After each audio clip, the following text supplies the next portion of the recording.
Hello, darlings. How do I begin this video?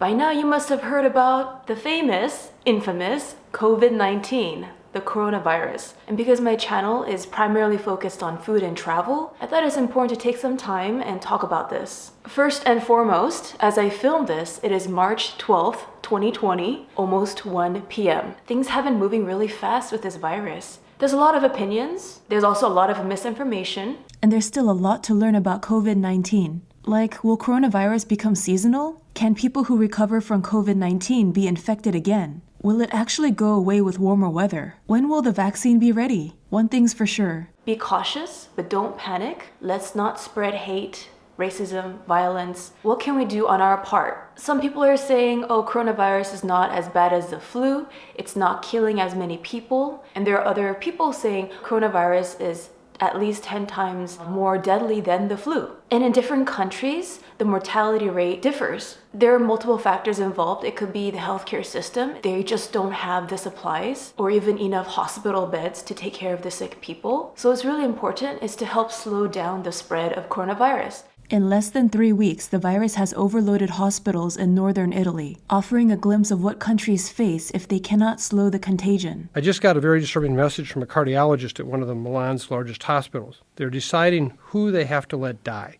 They aren't screening the staff anymore because they need all hands on deck. Even severe flu seasons stress U.S. hospitals to the point of setting up tents in parking lots. Coronavirus is likely to cause 5 to 10 times that burden of disease. It's not just about people with coronavirus. There are others in need of medical attention who will be in life-threatening situations. An overwhelmed healthcare system leads to higher mortality and overworks doctors and healthcare staff. In the process, more people get sick. The mortality rate of COVID-19 is higher for the elderly and for those with underlying health issues. Even if you're young and you're healthy, it doesn't mean we should just go out and party. More people who get this, more people will die. The WHO named one key reason for the rapid spread, that many countries had not taken the situation seriously enough. What the WHO called alarming levels of inaction.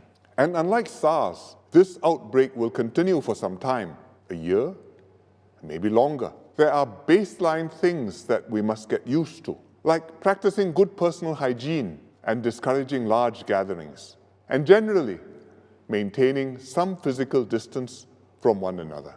A lot of people out there are wondering, should I cancel my trips? I can't force you to do anything, but I'm just going to share with you some of the things I considered. So my international trips I've canceled for the next few months. Aside from reducing the rapid spread of this virus, you need to think about the quarantine process. In February, when the contaminated Diamond Princess cruise ship docked in Japan, 328 American passengers were stuck on board for 12 days. Once they flew back to the US, they went through a mandatory 2-week quarantine at an Air Force base. And in Spain, hundreds of hotel guests were on a 2-week lockdown after a doctor on the island fell ill and his partner tested positive for coronavirus. Also consider the places you really want to see may be closed, and the events you want to attend will be canceled or postponed. If they haven't already, there's a possibility. What if you already paid for flights? Can you get a refund? Several airlines have been waiving flight fee changes between certain dates. And also, depending on your travel insurance and the cancellation policies, the amount of refund will vary on all the things you booked. You might want to look into rescheduling your trip for a later date and pay some fees instead of losing the whole value of your trip. As new hotspots and outbreaks are reported, airline and travel policies are likely to change accordingly. And yesterday, Trump announced travel bans from Europe.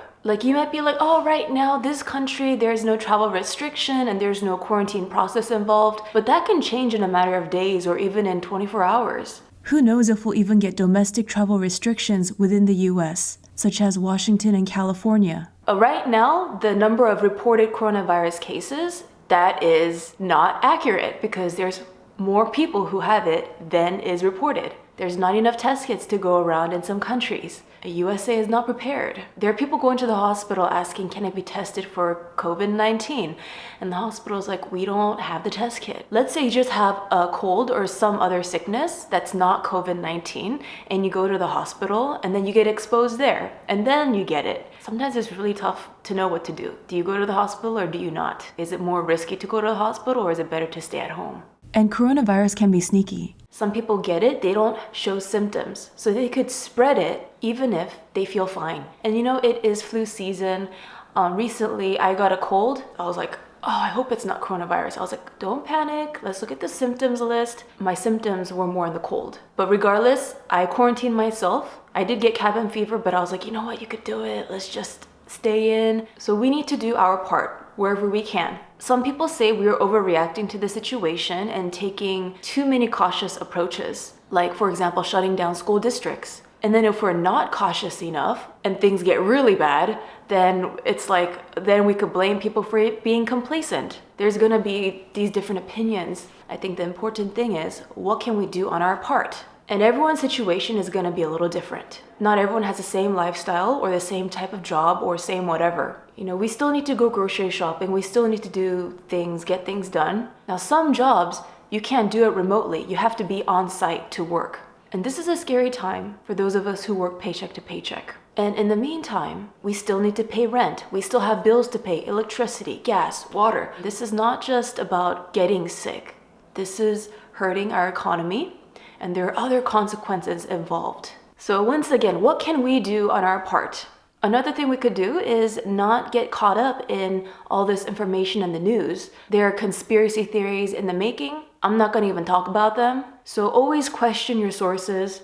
Even if the sources are more legit, don't believe everything you hear or see or read. I think it's always good to have a little bit of skepticism. And now, because this is a food and travel channel, in terms of what I'm going to upload when I run out of content, well, first I'll upload videos I filmed this past year. Then might dig into some never-before-seen videos from years ago. There are some vintage pixels that are waiting to be born into this world, and they're collecting dust in external hard drives. So I'm thinking maybe I'll release those. There's also some changes. I just feel like I've been changing as a person, and my personal life is not aligning with my YouTube career. So I'm thinking, okay, maybe I should incorporate more of those new growth, new things into this channel.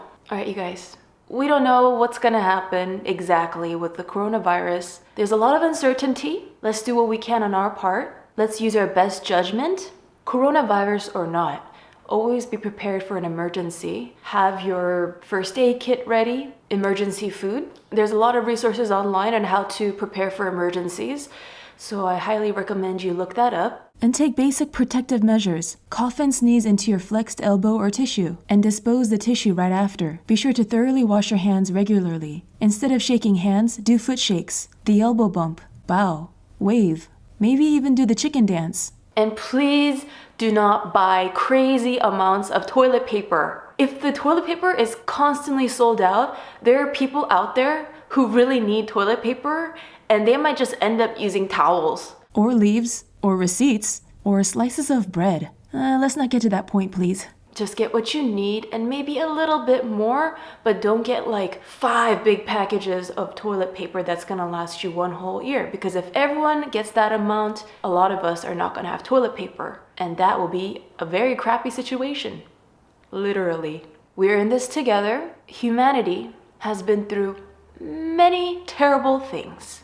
Wars, Black Plague, famine. There's a lot of bad things that have happened in the past and going on right now. And now we have coronavirus as well. And we can go through this together. We can survive this together. Wishing you guys the best of health and safety. All the best. Have you felt the impact of COVID-19 in your community yet? How has it affected you? Let us know in the comment section.